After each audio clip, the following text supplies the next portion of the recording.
Hey y'all, and welcome back to Joey's Booked.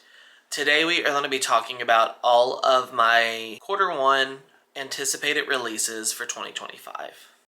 Say hello to the people. Tell them hello. Quick insert into whatever video this ends up in. I kind of wanted to wait and see where it got to for a minute before I said anything, but last time I checked, this channel is up to 225 subscribers, and I just want to say thank you to all of you who have recently subscribed in the last week. I know 225 really isn't like a crazy big number or anything on a YouTube channel, or, you know, it's not a mass following or any of that, which isn't what this is about. I do this for fun. Reading's my hobby. I really enjoy it. That's a crazy big amount of support from all of you who decided to go and like and subscribe to the little channel who had like 36 followers and showed up in a YouTube video. Also, thank you Books and Lala. Thank you Kayla for tagging me in your YouTuber's video, because that's brought a lot of people here and all of that. So awkward little thank you from me, but hopefully you guys enjoy the content and stuff that I put out. So thank you again for being there. Anyways, back to whatever video this is.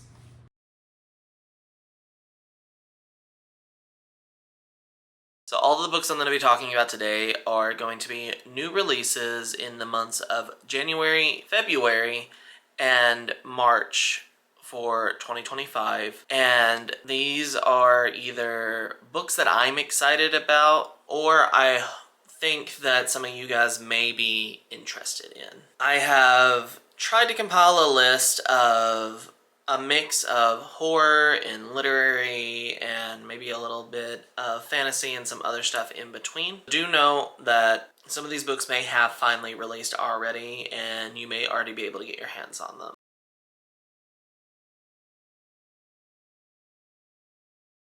So starting out first, we are going to be talking about all of our January releases. Now, with it already being in the middle of January, I only kind of picked a handful of books because I didn't want to like oversaturate it with ones that had also released. But there were some that I'm just excited about and I wanted to talk about anyways. First up, coming out on January 7th is going to be Adrift and Currents, Clean and Clear by Seanan McGuire. Basically, in Adrift, as I'm going to call it, we are continuing on in the Wayward children's series. I haven't talked a whole lot about this series on my channel, even though I really love it, because I'd already been caught up on the series before I started BookTube. However, this year we are going to be getting the 10th book. And basically, if you haven't read the Wayward children's series before, it's a portal fantasy. It is adult, but it does have that kind of children's whimsy atmosphere to it at the same time, with just some heavier topics. And we follow Eleanor's West, home for wayward children, where these kids have all, at some point or another, found themselves going through a portal to another world that kind of meets needs that they needed at the time. We kind of go back and forth, where every odd number book is typically some kind of quest with some of these children are going on in the present time. And then we also, on the even number books, get to kind of see individual adventures within the worlds in which they've traveled. So you kind of get a mix of both. And I believe in book 10, we are following the character Nadia, who we have not seen a whole lot of since early on in the series. So I'm really curious to kind of see her backstory. Also coming out on January 7th is A Sea of Unspoken Things by Adrienne Young. Now, I have not read from Adrienne Young before, but this is the same author of both The Unmaking of June Farrow and of, was it Spells for Forgetting, I believe? I'm assuming it's like a magical realism. But basically, it does say fantasy, mystery, fiction, and magical realism on Goodreads, so it could be kind of any of that. But in this it says, a woman investigates her brother's mysterious death while coming to terms with her own haunting past in this atmospheric novel. This is the only thing that James and Johnny Golden have ever had is each other. For as long as she can remember, James's deep connection with her twin brother Johnny has gone beyond intuition. She can feel what he feels, so when Johnny is killed in a tragic accident, James knows before her phone even rings that her brother is gone and that she's alone, truly alone for the first time in her life. And I think this is supposed to follow some kind of like mystery about what happened to the brother and some other stuff. I'm not going to read the full synopsis, but I historically do like things either in grief or around kind of like that, and it just seems kind of like an interesting time. So it's just kind of a mystery of what happened to her brother, probably some magic stuff involved, and whatever else from there. And then on January 14th is Witchcraft for Wayward Girls by Grady Hendrix. Now, I have had so far a very love-hate relationship with Grady Hendrix, in that I enjoy a lot of the conversations and some of the topics in his books, but I'm not always a huge fan of his writing itself. So far, off the top of my head, I know I've read both Horror Store, which was like a 2-star, and then How to Sell a Haunted House, which, even though a lot of people don't like it, I gave around a 4, even though it was kind of silly. I believe those are the only 2 of his I've read so far. I think I have We Sold Our Souls, Southern Book Club's Guide to Slaying Vampires. Witchcraft for Wayward Girls, it looks like we've got kind of like a home for wayward girls. There's going to be some witchy stuff in it. It's got this freaky kind of like hand in an hourglass cover. I'm kind of choosing not to read too much in it. I do think this is also like maybe around the 70s or something like that. That could be wrong. Even though I'm not sure how I feel about Grady, I do kind of like this idea, and it almost reminds me of like the old American Horror Story Coven kind of idea, which was one of the better seasons before the show kind of went downhill some. So, I don't know. I'm curious to the idea. I'll probably wait till I see some reviews on it and then check back in on it. And the final book that I put down for January, and this comes out on January 28th, is At Dark I Become Loathsome by LaRocca. And this is one of my most anticipated books of the year. Last year, I kind of had a failed reading vlog where I went back and read everything left I had on LaRocca's backlist. And while there was a miss or two, it really solidified for me that LaRocca is one of my favorite authors of all time. And I have been looking forward to this for so long. I have tried so hard to get like an ARC or something so I could just go ahead and read it. Basically, it says nominated for a Splatterpunk Award, which is a bit more outside what I normally read. But it says that it is gentle, horrifying yet hopeful, intense tale of death, trauma, and love. So it seems like it's going to be a typical LaRocca book where we have either trauma themes or grief themes or something like that. And it seems really mysterious reading through it. I know there's something about like maybe with a ritual and then like some kind of like, I think it's like a relationship that has some people trapped, and I don't know. I know it's really gruesome. I know it's really dark, and it's by LaRocca, so what else really matters?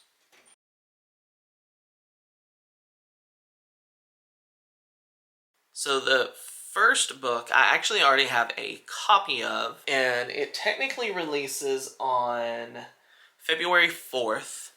And that is A Killing Cold by Kate Alice Marshall. However, this was a Book of the Month pick, and while I have this on my list, it's not necessarily something I'm super excited about, like, specifically, but there were some other books I really wanted, so I was like, you can already get a hold of it, why not I throw it in there too? I am desperately wanting to figure out what kind of thriller it is that I like, because I've read a couple that are like thriller based that I've kind of enjoyed, but I know there's gotta be a 5-star one out there for me somewhere. The closest I've gotten is with like Taylor Adams. Even then, like, not really fully there. Anyways, Kate Alice Marshall, A Killing Cold. This is not got the most direct synopsis on it. It says, when Theodore Scott met Connor, wealthy, charming, and a member of the powerful Dalton family, she fell in love in an instant. 6 months later, he brought her to Idlewood, his family's isolated winter retreat, to win over his skeptical relatives. Theo has tried to ignore the threatening messages on her phone, but she can't ignore the footprints in the snow outside the cabin window or the strange sense of familiarity she has about this place. Then in a disused cabin, Theo finds something impossible. A photo of herself as a child, a photo taken at Idlewood. And then it kind of continues from there. This one seems fun, but I know Kate Alice Marshall is a pretty popular thriller author and has written some other pretty big thrillers. Yeah, so I know some of her more recent ones were things like What Lies in the Woods and No One Can Know. So if you're a thriller reader, maybe look out for those. And if you've read this already, maybe let me know how it is, because I'm kind of apprehensive because it's a new thriller author and those are starting to scare me a little bit. So also on February 4th is TJ Klune's new book, The Bones Beneath My Skin. And this one I'm really curious about because TJ Klune is known for like some of the cozy fantasies and stuff like that.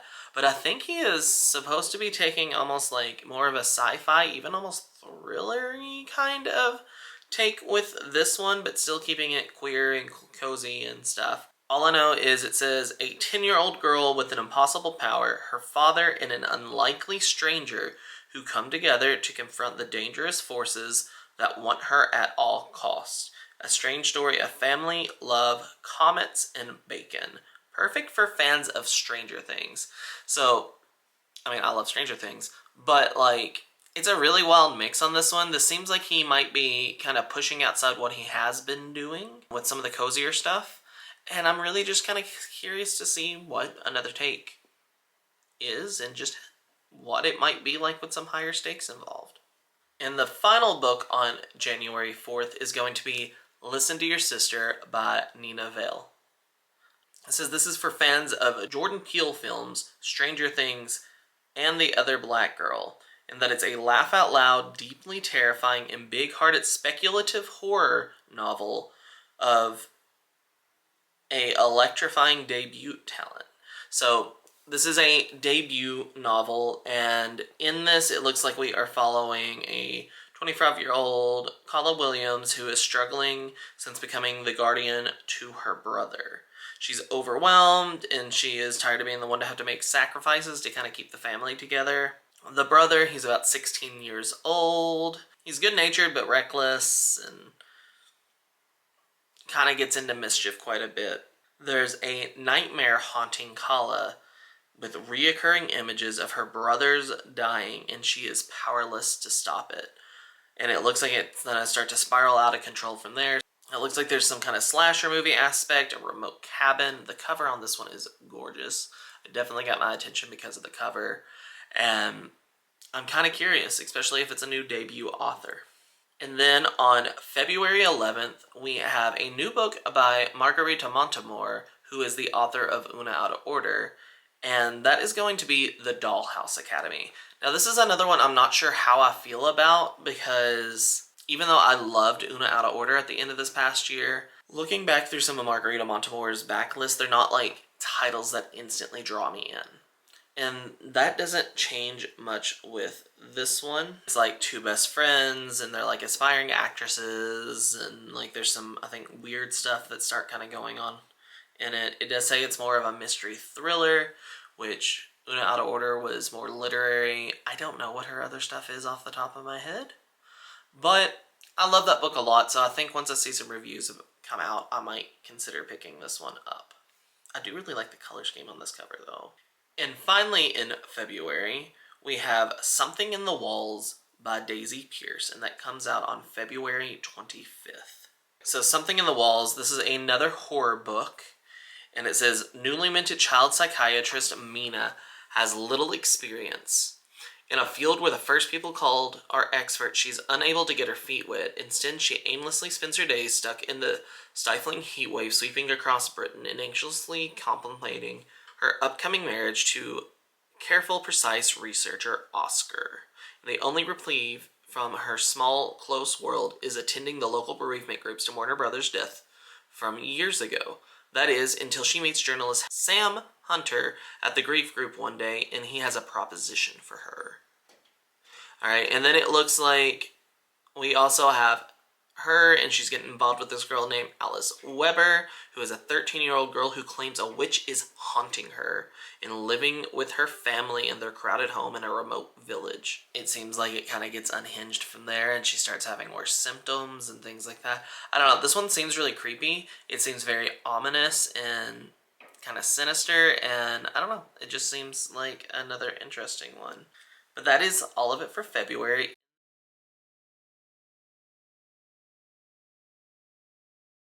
And then going into March. Another one of my most anticipated books of the year is going to be The Unworthy by Agustina Bazterrica. And Agustina Bazterrica is another author I really love. This is the same author of Tender is the Flesh, one of my all-time favorite books. And this comes out on March 4th. And this one I am choosing to go into pretty blind. I know it has something to do with like a nun, and there is, I think it's supernatural of some kind, it's horror.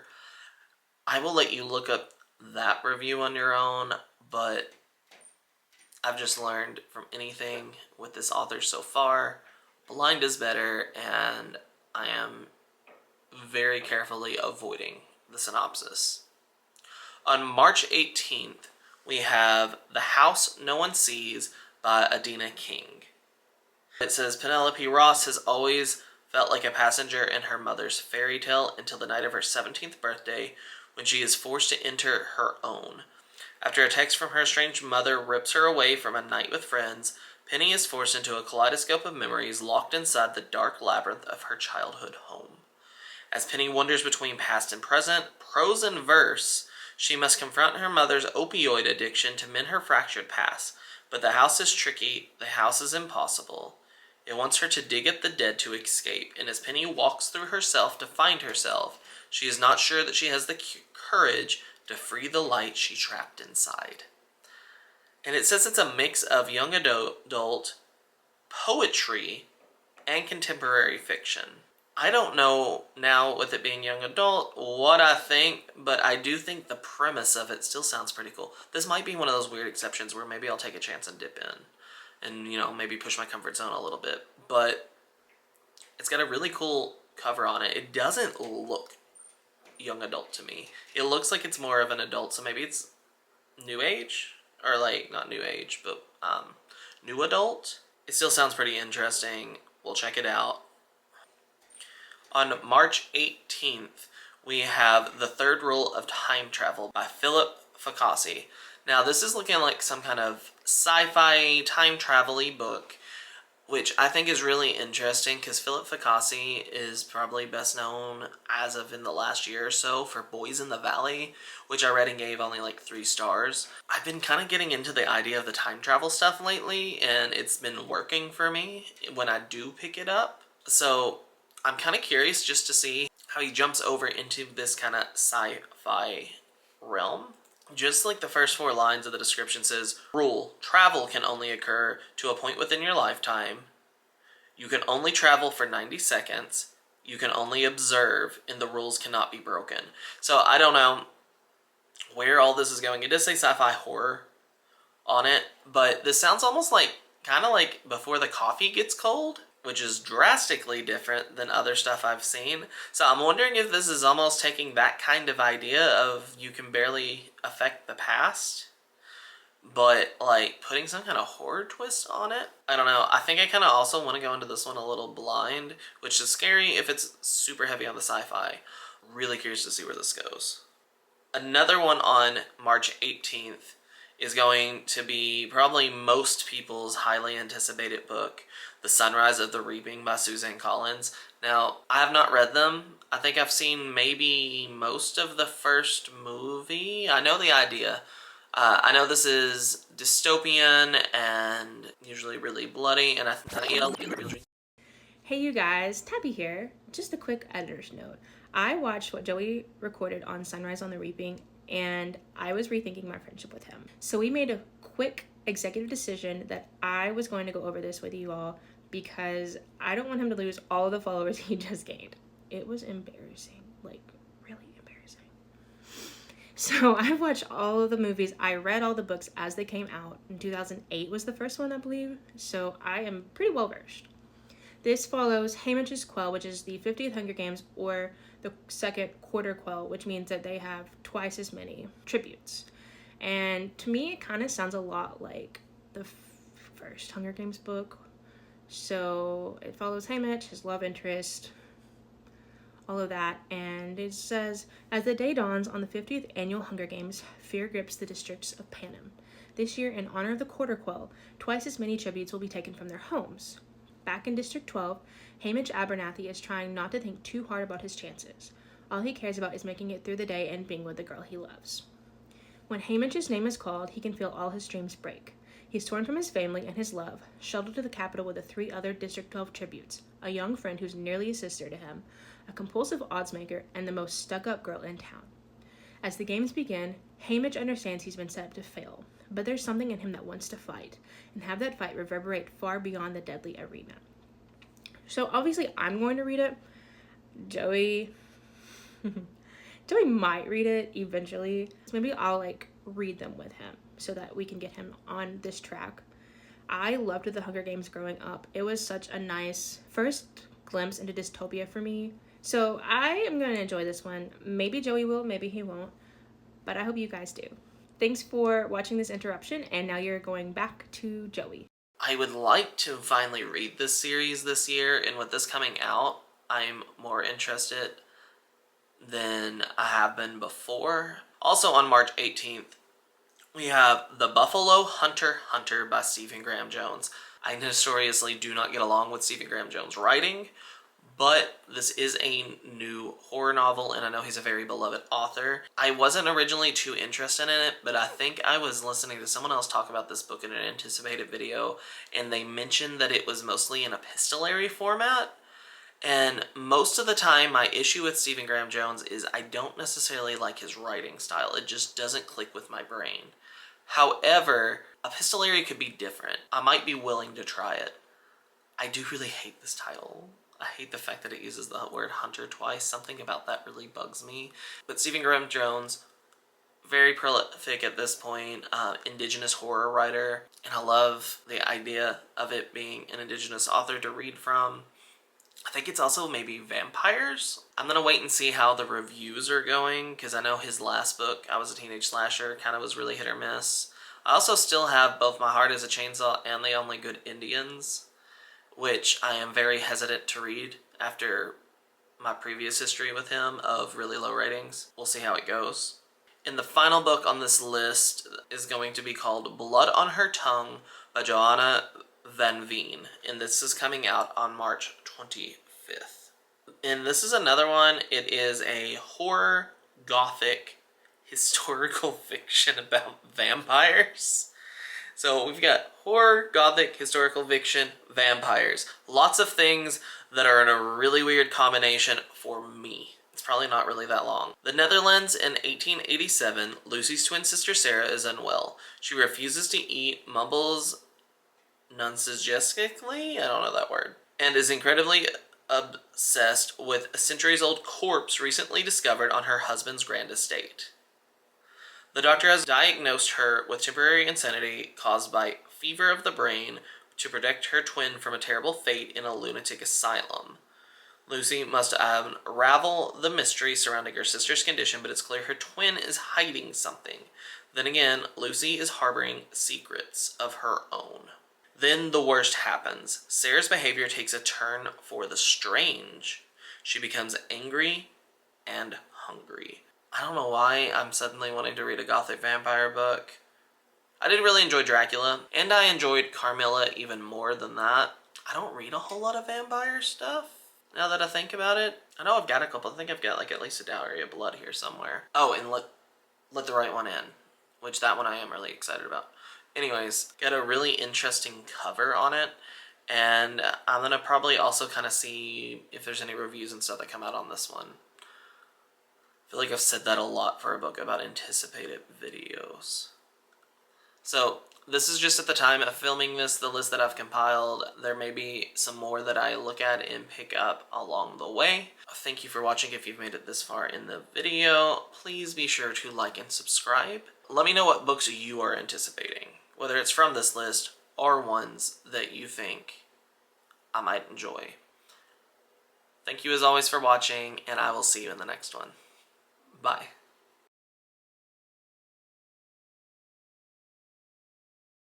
I'm really looking excited.